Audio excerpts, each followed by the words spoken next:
আওয়ামী লীগ কেন চাচ্ছি? ওই যে আওয়ামী লীগ স্বৈরাচার, আওয়ামী লীগ স্বৈরাচার, আওয়ামী লীগ স্বৈরাচার কেন জানেন? ওই আওয়ামী লীগের মাথায় বুদ্ধি আছে পানির নিচ দিয়ে কর্ণফুলী টাইলেন করার জন্য, জনগণের রাস্তা পার করার জন্য। জনগণ কিভাবে যাবে? কিন্তু আওয়ামী লীগ স্বৈরাচারের মাথায় বুদ্ধি আসে নাই যে ওই পানির নিচে কীভাবে অস্ত্র ঘাঁটি করবে, বাংলাদেশের জনগণের কীভাবে গুলি করবে, এই মাথায় বুদ্ধি আসে নাই। ওই আওয়ামী লীগ স্বৈরাচার কীভাবে মেট্রো রেল দিবে, হাজার হাজার জনগণ নিরাপত্তায় যাতায়াত করবে, এটা তো হইলো স্বৈরাচারের মাথায় বুদ্ধি আসছে। কিন্তু ওই স্বৈরাচারের তো মাথায় বুদ্ধি আসে নাই যে একটা পিরিয়ডে আমি 500,000 কোটি টাকা দেখে খাই। স্বৈরাচারের মাথায় এই বুদ্ধি আসে নাই। ওই স্বৈরাচারের, ওই যে আওয়ামী লীগ স্বৈরাচার, এর মাথায় কিন্তু এই বুদ্ধি আসে নাই যে নিজের দেশ বিদেশি নাগরিকের রাখতে দিব। এই বুদ্ধি কিন্তু স্বৈরাচারের মাথায় আসে নাই। ওই কারণে স্বৈরাচারের চাই। আর আমি যে বর্তমান দোয়া তুলসীর পাতা, তার মাথায় বুদ্ধি আছে নিজের দেশ কীভাবে বিদেশি নাগরিকের দেশ। এই দোয়া তুলসীর পাতার মাথায় বুদ্ধি আছে কীভাবে পানির নিচে অস্ত্র ঘাঁটি করি।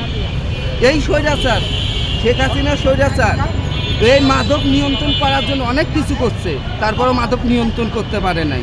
দেখছেন তো আপনার মেয়ের থেকে বাবা প্রতি মাসে হাজার হাজার কোটি টাকা ধরতো এই হাসিনা টাকাতে।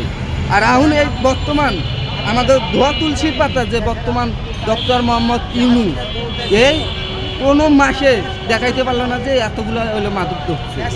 আর ধরলেও বোধহয় তার বাঁধতে যায়, তার বাঁধতে বোধহয় যায়, ধরলেও তার কাছে চলে যায়। এটা বুঝতে হবে, জনগণ এখন বোঝায় না, জনগণ এখন চালাক হয়েছে। হাসিনা যখন পতন হয়েছে না, তখন জনগণ বুঝছে এই 14 মাসে কে দোয়া তুলসীর পাতা আর কে বেলকাতা। আজকে আমার সামনে দিছে স্বাধীনতা, আর পিছিয়ে আমার দিছে মৃত্যুর পথ তৈরি করে। আজকে শেখ হাসিনা 17 বছর আসছিল, আপনি এমন কোনো দেখেন 12 থেকে 13 বছর আওয়ামী লীগের এমন কোনো নেতাকর্মী দেখেন যে জামাতের যে জামাত পরিচয় দিয়ে জেলখানায় ঢুকাইছে। আপনি দেখেন বিএনপির এমন কোনো মাসুম বাচ্চা হলো বিএনপি পরিচয় দিয়ে জেলখানায় ঢুকাইছে, কিন্তু এই বর্তমানে ইউনূস তা করছে। আপনি দেখেন বামুন হলো কুমিল্লা এক ছেলে, তার আওয়ামী লীগ পরিচয় দিয়া তার জেলখানায় নিয়ে তার পরীক্ষা এলো নাই বাদ। তার দেশে ওই ছেলে দেশে কি উন্নতি হবে? ওই দেশ কিভাবে ওই ছেলে মুখ দেখাবে? ওই ছেলে কি ভবিষ্যৎ? ওই ছেলে বড় হয়ে একটা পুলিশের চাকরি নিতে পারত, ওই ছেলে বড় হয়ে একটা মাস্টার হইতে পারত, ওই ছেলে বড় হয়ে একটা ডাক্তার হইতে পারত, ওই ছেলে বড় হয়ে একটা ইঞ্জিনিয়ার হইতে পারত, তাও আমার দেশের একটা নাম থাকতো। কিন্তু ওই ছেলের এখন নাম আছে? ওই ছেলের কোনো উন্নয়ন আছে? ওই ছেলে একটা ভালো কোনো চাকরি পাবে? আপনারা তো সাংবাদিক, আপনারা বলেন যে ওই ছেলে পাবে নাকি? কখনো পাবে না।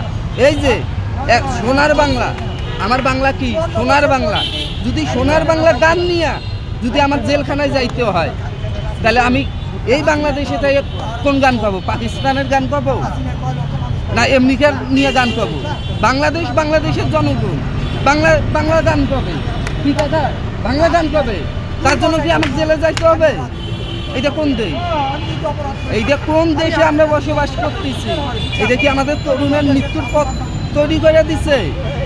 এই সরকারের চাই না আমরা। এই সরকার হাত দাও, বাংলাদেশ বাঁচাও।